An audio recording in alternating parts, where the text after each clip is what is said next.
Olá, eu me chamo Helena e quero lhe dar boas-vindas. Seja muito bem-vinda, seja muito bem-vindo ao canal Elevação.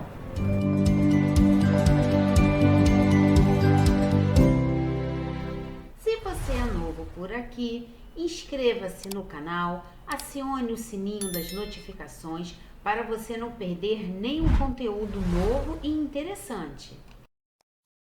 Eu convido você a fazer mais essa reflexão comigo. Bem, nesse programa, Refletindo com Jesus, nós vamos estudar a parábola do festim das bodas.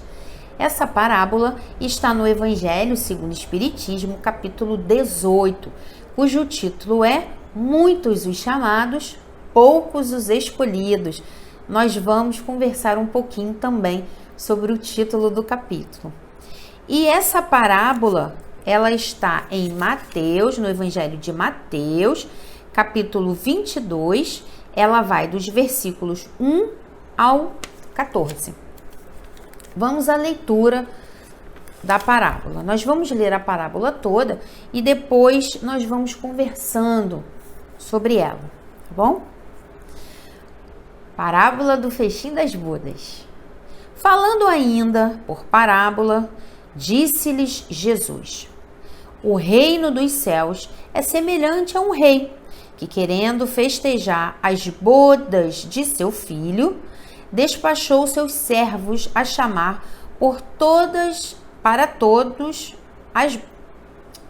vou reler o trecho.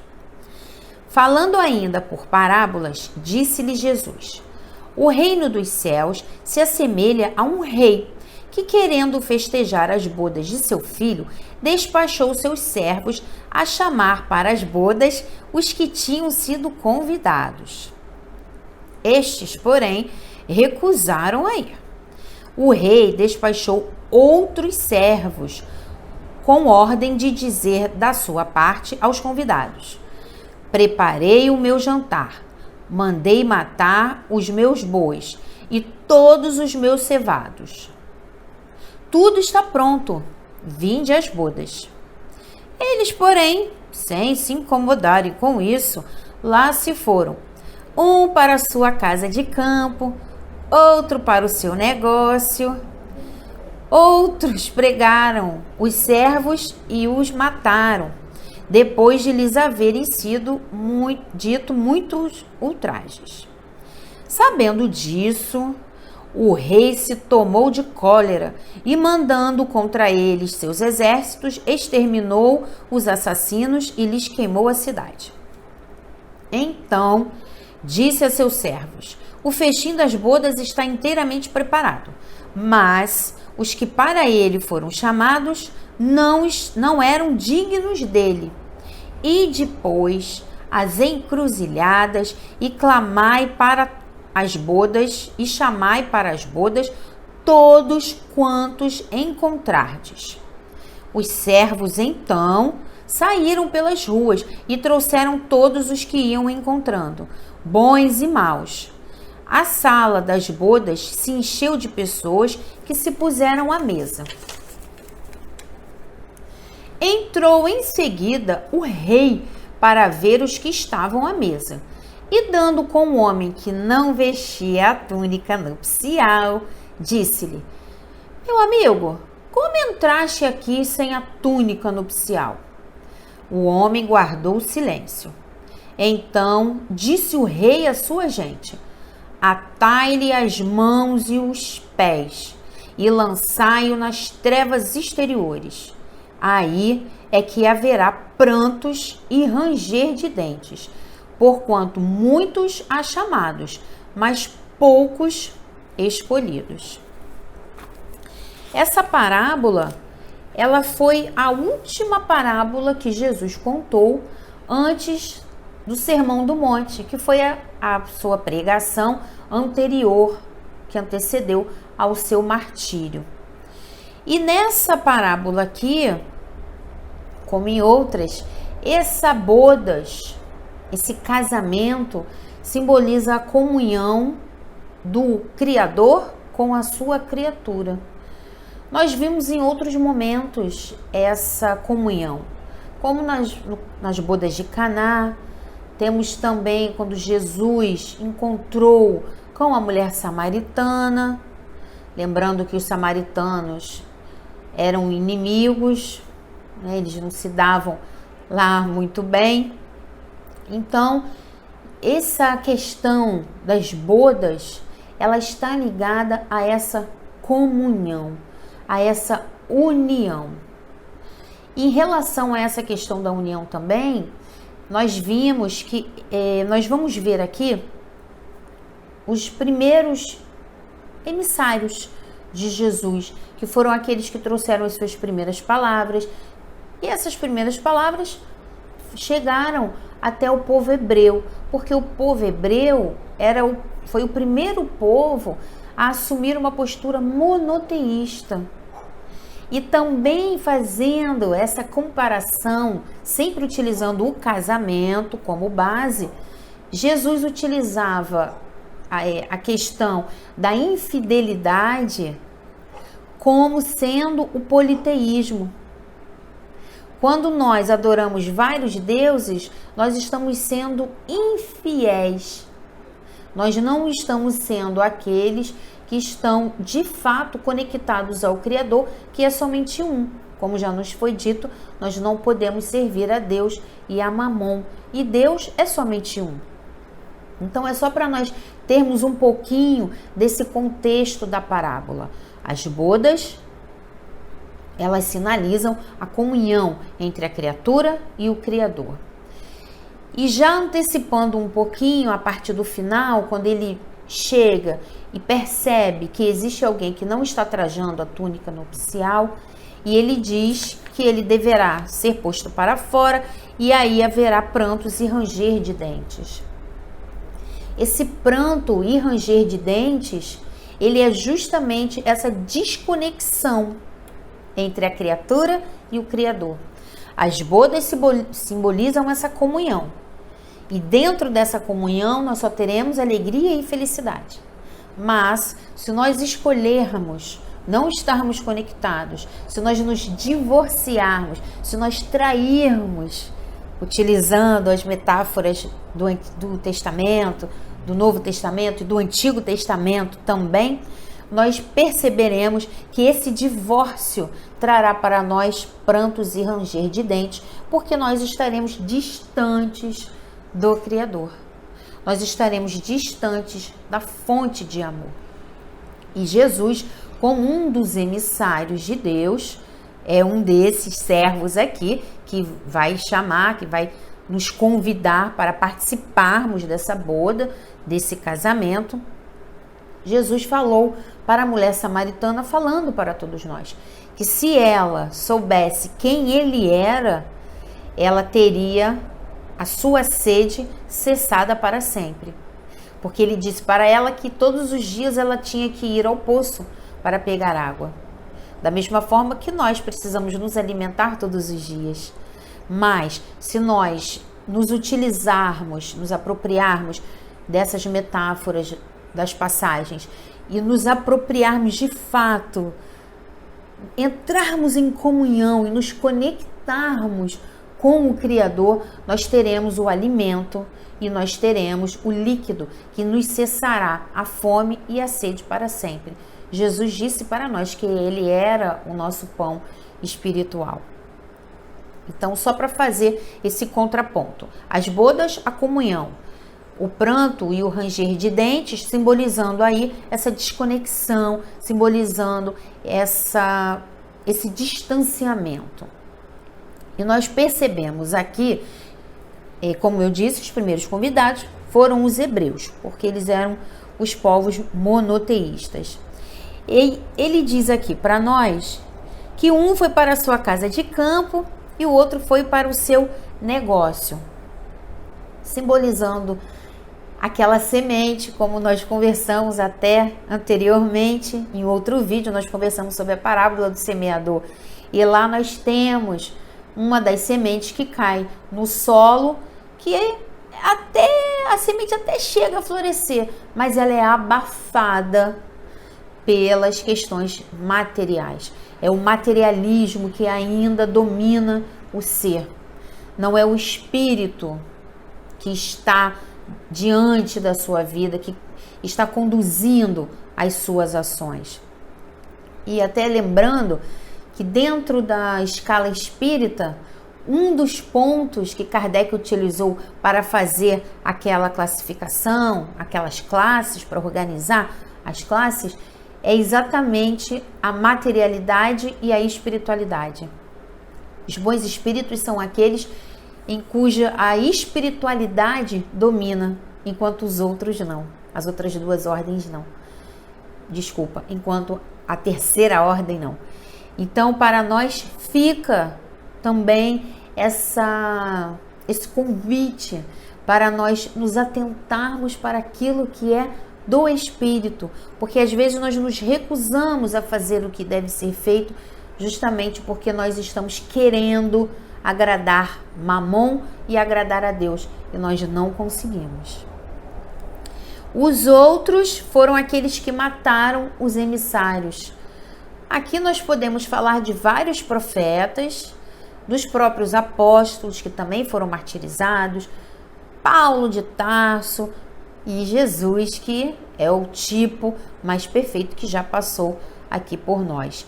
Então, quando as pessoas vêm até nós e nos mostram o caminho, nem sempre nós estamos dispostos a trilhar aquele caminho.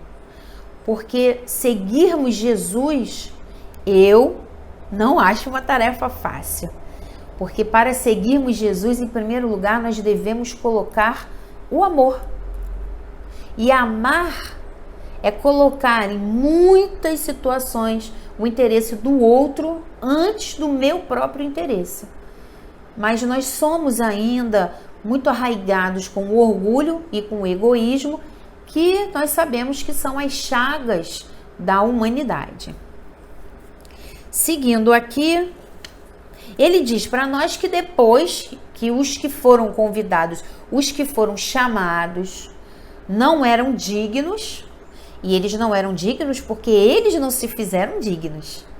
Muito importante nós nos lembrarmos disso, porque o povo hebreu, apesar de monoteísta, ele também carregava em si o orgulho de acreditar que Deus era somente voltado para eles, que eles eram os escolhidos, que todos tinham que se curvar diante deles.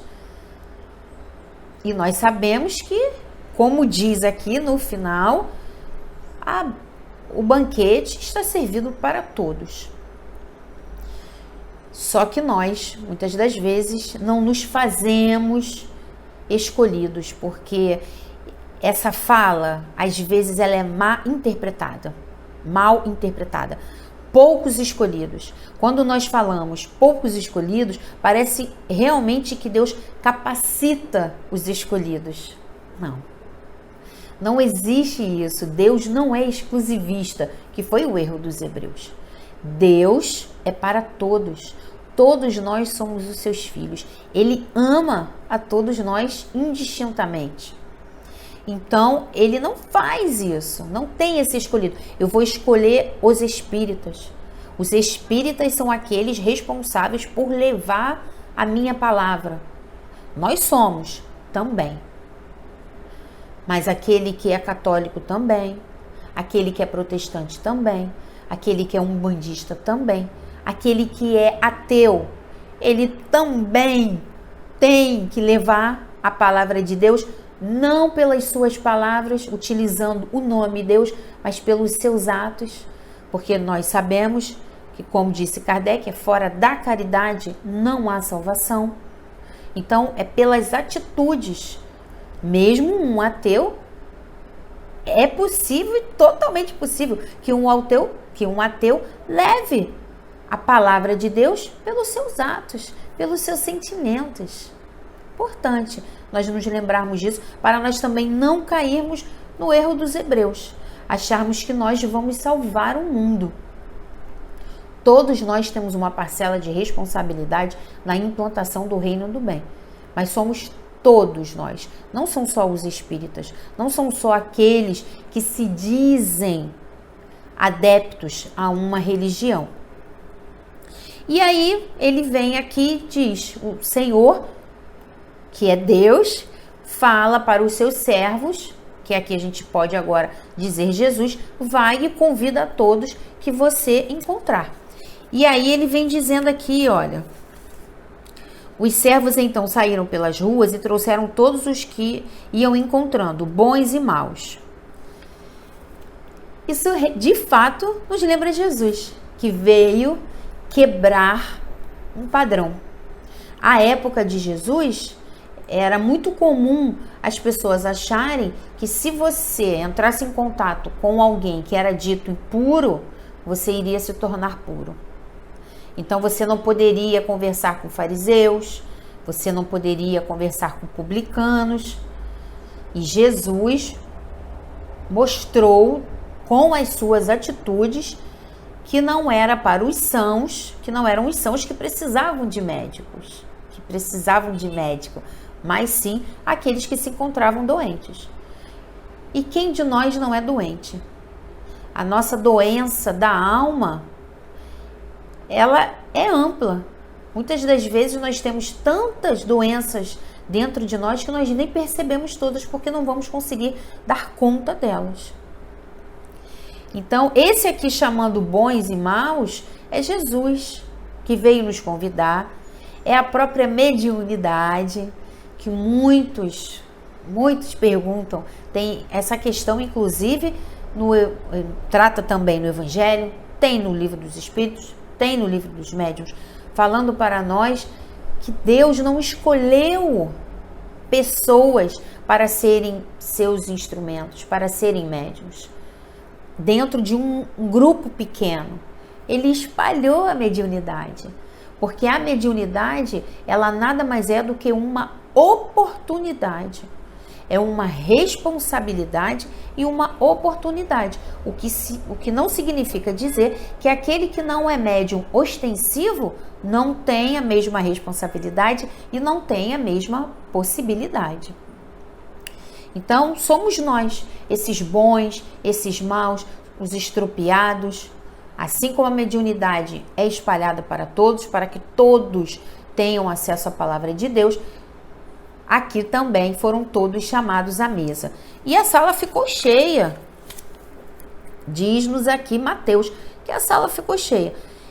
Chega o rei e ele encontra um homem que não vestia túnica nupcial.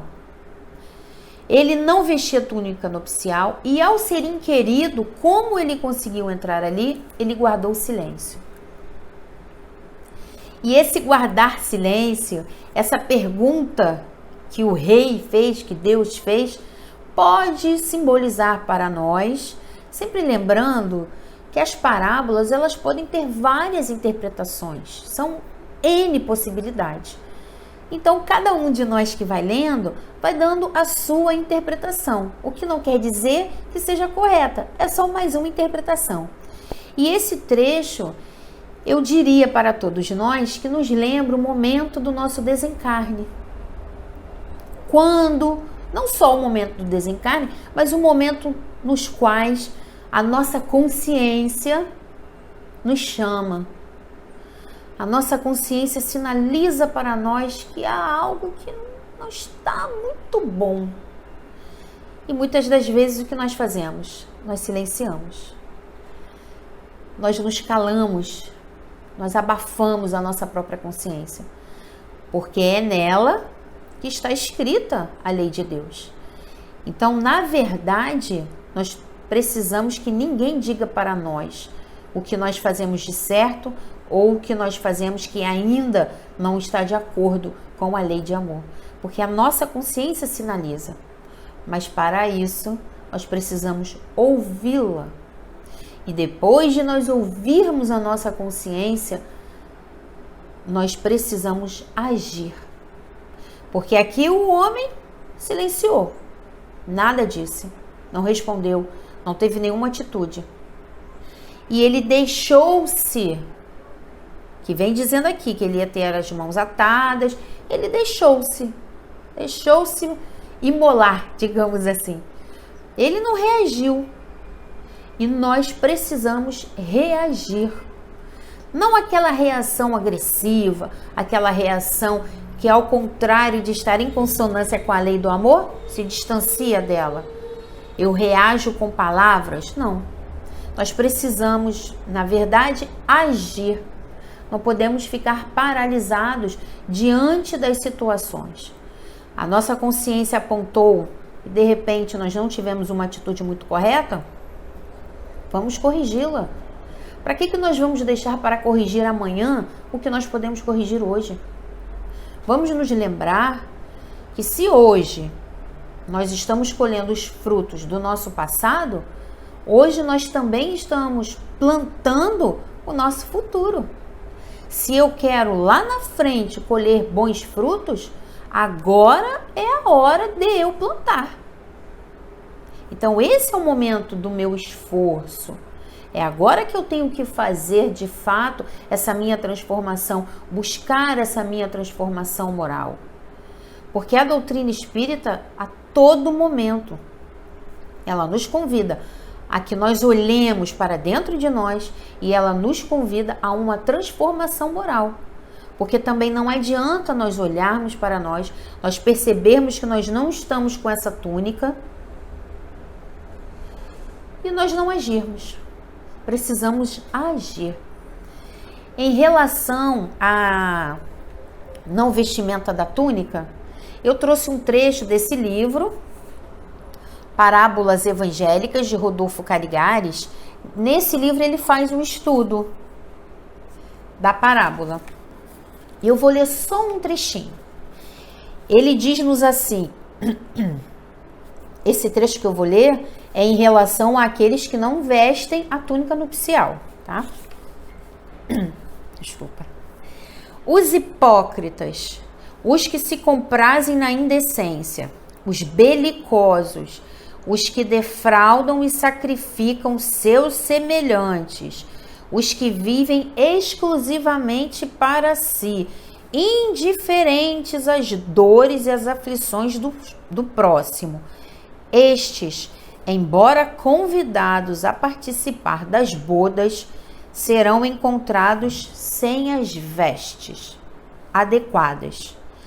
E, pois, não poderão permanecer entre os demais, sendo lançados fora.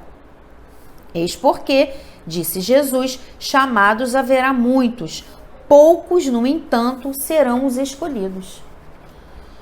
Muitos os chamados, porque, como nós já conversamos, Jesus espalhou a sua palavra.